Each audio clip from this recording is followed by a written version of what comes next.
नमस्कार, राधे राधे।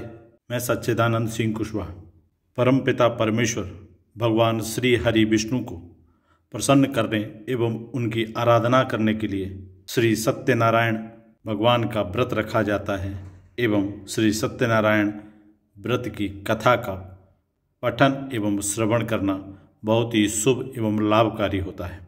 भगवान श्री सत्यनारायण व्रत की कथा पढ़ने और सुनने से भगवान श्री हरि विष्णु की कृपा बनी रहती है।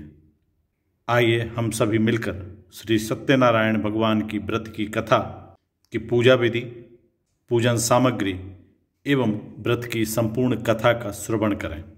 श्री सत्यनारायण भगवान के व्रत की कथा के लिए पूजा की विधि इस प्रकार है। व्रत करने वाला पूर्णिमा व संक्रांति के दिन सायंकाल को स्नान आदि से निवृत्त होकर पूजा स्थान में आसन पर बैठकर श्रद्धापूर्वक श्री गणेश, गौरी, वरुण, विष्णु आदि सब देवताओं का ध्यान करके पूजन करे। संकल्प करे कि मैं सत्यनारायण स्वामी का पूजन तथा कथा श्रवण सदैव करूँगा।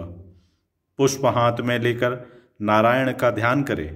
यज्ञोपवीत पुष्प, धूप, नैवेद्य आदि से युक्त होकर स्तुति करे। हे भगवान, मैंने श्रद्धापूर्वक फल, जल आदि सब सामग्री आपके अर्पण की है, इसे स्वीकार कीजिए। मेरा आपको बारंबार नमस्कार है।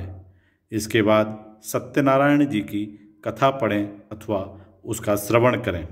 पूजन हेतु जो सामग्री है वह इस प्रकार है। केले के खंभे, पंचपल्लव, कलश, पंचरत्न, चावल, कपूर, धूप, पुष्पों की माला, श्रीफल, ऋतुफल, अंगवस्त्र, नैवेद्य, कलावा, आम के पत्ते, यज्ञोपवीत वस्त्र, गुलाब के फूल, दीप, तुलसी दल, पान, पंचामृत जिसमें दूध, दही, घृत, शहद और शक्कर का मिश्रण हो, केसर, बंधनवार और चौकी, यह श्री सत्यनारायण व्रत कथा हेतु आवश्यक सामग्री है। अब हम सभी श्री हरि विष्णु के चरणों में अपना ध्यान लगाकर श्री सत्यनारायण व्रत कथा का श्रवण करें। पहला अध्याय।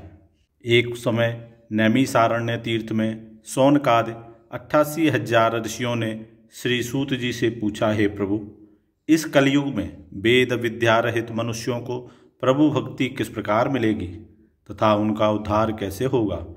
इसलिए हे मुनि श्रेष्ठ, कोई ऐसा तप कहिए जिससे थोड़े समय में पुण्य प्राप्त होवे तथा मनवांछित फल मिले। वह कथा सुनने की हमारी इच्छा है।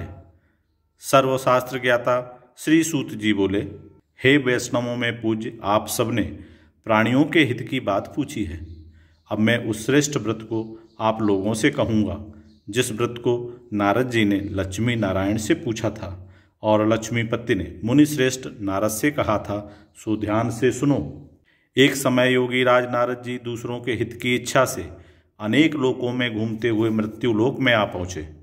यहाँ अनेक योनियों में जन्मे हुए प्रायः सभी मनुष्यों को अपने कर्मों द्वारा अनेकों दुखों से पीड़ित देखकर सोचा, किस यत्न के करने से निश्चय ही प्राणियों के दुखों का नाश हो सकेगा।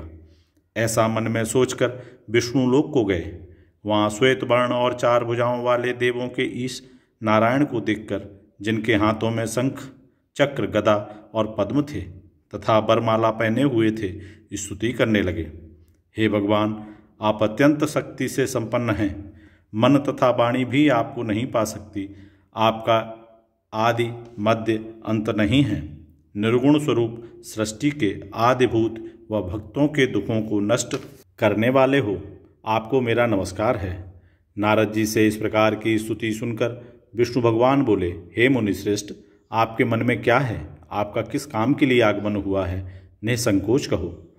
तब नारद मुनि बोले, मृत्यु लोक में सब मनुष्य जो अनेक योनियों में पैदा हुए हैं, अपने अपने कर्मों के द्वारा अनेक प्रकार के दुखों से दुखी हो रहे हैं। हे नाथ, मुझ पर दया रखते हो तो बतलाइए कि उन मनुष्यों के सब दुख थोड़े से ही प्रयत्न से कैसे दूर हो सकते हैं। हे नारद, मनुष्यों की भलाई के लिए तुमने बहुत अच्छी बात पूछी है। जिस काम के करने से मनुष्य मोह से छूट जाता है वह मैं कहता हूँ। सुनो, बहुत पुण्य देने वाला स्वर्ग तथा मृत्युलोक दोनों में दुर्लभ एक उत्तम व्रत है। आज मैं प्रेमवश होकर तुमसे कहता हूँ, सत्यनारायण का यह व्रत अच्छी तरह विधि पूर्वक करके मनुष्य आयु पर्यंत यहाँ सुख भोग कर मरने पर मोक्ष को प्राप्त होता है। श्री भगवान के वचन सुनकर नारद मुनि बोले कि उस उत्तम व्रत का फल क्या है, क्या विधान है और किसने यह व्रत किया और किस दिन यह व्रत करना चाहिए, विस्तार से कहिए। भगवान बोले, दुख शोक आदि को दूर करने वाला, धन धान्य को बढ़ाने वाला, सौभाग्य तथा संतान को देने वाला यह व्रत सब स्थानों पर विजयी करने वाला है। भक्ति और श्रद्धा के साथ किसी भी दिन मनुष्य श्री सत्यनारायण की शाम के समय ब्राह्मणों और बंधुओं के साथ धर्मपरायण होकर पूजा करे। भक्ति भाव से नैवेद्य केले का फल, घी, दूध और गेहूं का चूर्ण सवाया लेवे। गेहूं के अभाव में साठी का चूर्ण, शक्कर तथा गुड़ ले और सब भक्षण योग्य पदार्थ जमा करा के भगवान के अर्पण कर देवे तथा बंधुओं सहित ब्राह्मणों को भोजन करावे। पश्चात स्वयं भोजन करे। नृत्य गीत आदि का आचरण कर सत्यनारायण भगवान का स्मरण करते हुए समय व्यतीत करे। इस व्रत के करने पर मनुष्यों की इच्छा निश्चय पूरी होती है। विशेषकर कलिकाल में भूमि पर यही मोक्ष का सरल उपाय है। दूसरा अध्याय। सूत जी बोले, हे ऋषियों, जिसने पहले समय में इस व्रत को किया है उसका इतिहास कहता हूँ, ध्यान से सुनो। सुंदर काशीपुरी नगरी में एक अत्यंत निर्धन ब्राह्मण रहता था। वह भूख और प्यास से बेचैन हुआ नित्य पृथ्वी पर घूमता था। ब्राह्मणों से प्रेम करने वाले भगवान ने ब्राह्मण को दुखी देखकर बूढ़े ब्राह्मण का रूप धर उसके पास जा आदर के साथ पूछा, हे विप्र, नित्य दुखी हुआ पृथ्वी पर क्यों घूमता है?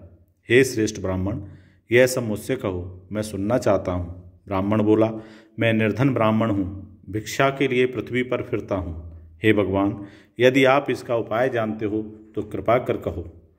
वृद्ध ब्राह्मण बोला कि सत्यनारायण भगवान मनोवांछित फल देने वाले हैं, इसलिए हे ब्राह्मण, तू उनका पूजन कर, जिसके करने से मनुष्य सब दुखों से मुक्त होता है। ब्राह्मण को व्रत का सारा विधान बतलाकर बूढ़े ब्राह्मण का रूप धारण करने वाले सत्यनारायण भगवान अंतर्ध्यान हो गए। जिस व्रत को वृद्ध ब्राह्मण ने बतलाया था मैं उसको करूँगा, यह निश्चय करने पर उसे रात में नींद भी नहीं आई।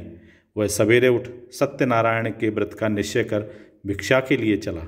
उस दिन उसको भिक्षा में बहुत धन मिला, जिससे बंधु बांधवों के साथ उसने सत्यनारायण का व्रत किया। इसके करने से वह ब्राह्मण सब दुखों से छूटकर अनेक प्रकार की संपत्तियों से युक्त हुआ। उस समय से वह ब्राह्मण हर मास व्रत करने लगा। इस तरह सत्यनारायण भगवान के व्रत को जो करेगा वह सब पापों से छूटकर मोक्ष को प्राप्त होगा। आगे जो पृथ्वी पर सत्यनारायण का व्रत करेगा वह मनुष्य सब दुखों से छूट जाएगा। इस तरह नारद जी ने नारायण का कहा हुआ यह व्रत मैं तुमसे कहा। हे विप्रो, मैंने अब और क्या कहूँ? ऋषि बोले, हे मुनीश्वर, संसार में इस ब्राह्मण से सुनकर किस किसने इस व्रत को किया, हम वह सब सुनना चाहते हैं। इसके लिए हमारे मन में श्रद्धा है। सूत जी बोले, हे मुनियों, जिसने इस व्रत को किया है वह सब सुनो। एक समय एक ब्राह्मण धन और ऐश्वर्य के अनुसार बंधु बांधवों के साथ व्रत करने को तैयार हुआ। उसी समय एक लकड़ी बेचने वाला बूढ़ा आदमी आया और बाहर लकड़ियों को रखकर ब्राह्मण के मकान में गया। प्यास से दुखी लकड़हारा उनको व्रत करते देखकर ब्राह्मण को नमस्कार कर कहने लगा कि आप यह क्या कर रहे हैं और इसके करने से क्या फल मिलता है, कृपा करके मुझसे कहो। ब्राह्मण ने कहा, सब मनोकामनाओं को पूरा करने वाला यह सत्यनारायण भगवान का व्रत है। इसकी ही कृपा से मेरे यहाँ धन धान्य आदि की वृद्धि हुई है। ब्राह्मण से इस व्रत के बारे में जानकर लकड़हारा बहुत प्रसन्न हुआ। चरणामृत ले और प्रसाद खाने के बाद अपने घर को गया। लकड़हारे ने अपने मन में इस प्रकार का संकल्प किया कि आज ग्राम में लकड़ी बेचने से जो धन मिलेगा उसी से सत्यनारायण देव का उत्तम व्रत करूँगा। यह मन में विचार कर वह बूढ़ा आदमी लकड़ियाँ अपने सिर पर रखकर जिस नगर में धनवान लोग रहते थे वह ऐसे सुंदर नगर में गया। उस रोज वहाँ पर उसे उन लकड़ियों का दाम पहले दिनों से चौगुना मिला। तब वह बूढ़ा लकड़हारा दाम ले और अति प्रसन्न हो पक्के केले की फली, शक्कर, घी, दुग्ध, दही और गेहूं का चूर्ण इत्यादि सत्यनारायण भगवान के व्रत की कुल सामग्रियों को लेकर अपने घर गया। फिर उसने अपने भाइयों को बुलाकर विधि के साथ भगवान जी का पूजन और व्रत किया। उस व्रत के प्रभाव से वह बूढ़ा लकड़हारा धन, पुत्र आदि से युक्त हुआ और संसार के समस्त सुख भोग कर वैकुंठ को चला गया। तीसरा अध्याय। सूत जी बोले, हे श्रेष्ठ मुनियों, अब आगे की कथा कहता हूँ, सुनो। पहले समय में उल्कामुख नाम का एक बुद्धिमान राजा था। वह सत्यवक्ता और जितेंद्रिय था। प्रतिदिन देव स्थानों पर जाता तथा गरीबों को धन देकर उनके कष्ट दूर करता था। उसकी पत्नी कमल के समान मुख वाली और सती साध्वी थी। भद्रशिला नदी के तट पर उन दोनों ने श्री सत्यनारायण का व्रत किया। उस समय में वहाँ एक साधु वैश्य आया। उसके पास व्यापार के लिए बहुत सा धन था। वह नाव को किनारे पर ठहरा कर राजा के पास आ गया और राजा को व्रत करते हुए देखकर विनय के साथ पूछने लगा, हे राजन, भक्ति युक्त चित्त से यह आप क्या कर रहे हैं? मेरी सुनने की इच्छा है, सो आप यह मुझे बताइए। राजा बोला, हे साधु, अपने बांधवों के साथ पुत्रादि की प्राप्ति के लिए महाशक्तिवान सत्यनारायण भगवान का व्रत व पूजन किया जा रहा है। राजा के वचन सुनकर साधु आदर से बोला, हे राजन, मुझसे इसका सब विधान कहो, मैं भी आपके कथनानुसार इस व्रत को करूँगा। मेरे भी कोई संतान नहीं है और इससे निश्चय ही होगी। राजा से सब विधान सुनकर व्यापार से निवृत्त हो वह आनंद के साथ घर गया। साधु ने अपनी स्त्री से संतान देने वाले उस व्रत का समाचार सुनाया और कहा कि जब मेरे संतान होगी तब मैं इस व्रत को करूँगा।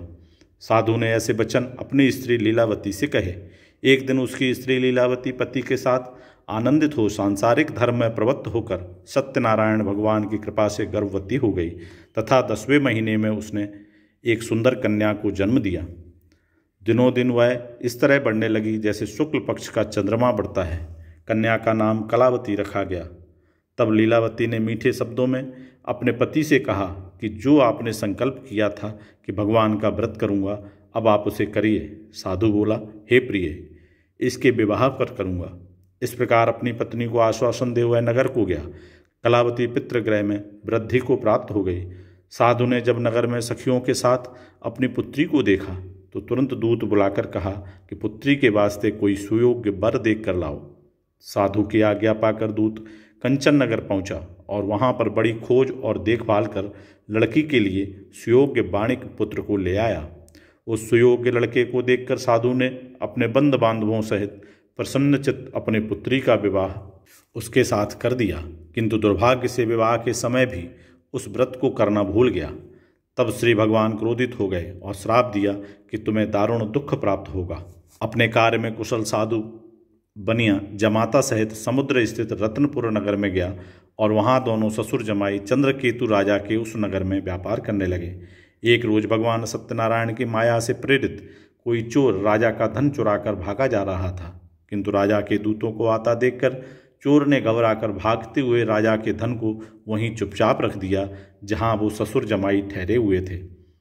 जब दूतों ने उस साधु वैश्य के पास राजा के धन को रखा देखा तो वे दोनों को बांधकर ले गए और प्रसन्नता से दौड़ते हुए राजा के समीप जाकर बोले, यह तो चोर हम पकड़कर लाए हैं, देखकर आज्ञा दें।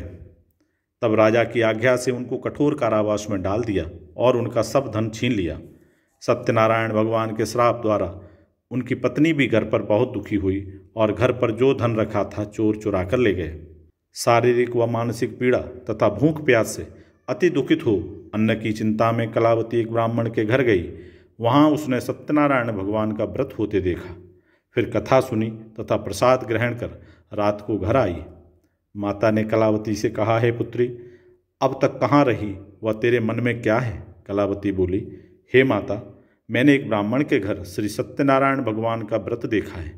कन्या के वचन सुनकर लीलावती भगवान के पूजन की तैयारी करने लगी।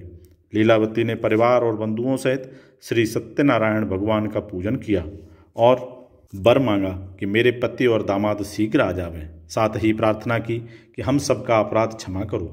सत्यनारायण भगवान इस व्रत से संतुष्ट हो गए और राजा चंद्रकेतु को स्वप्न में दर्शन देकर कहा, हे राजन, दोनों वैश्यों को प्रातः ही छोड़ दो और सब धन जो तुमने ग्रहण किया है दे दो, नहीं तो मैं तेरा धन, राज्य, पुत्र आदि सब नष्ट कर दूंगा।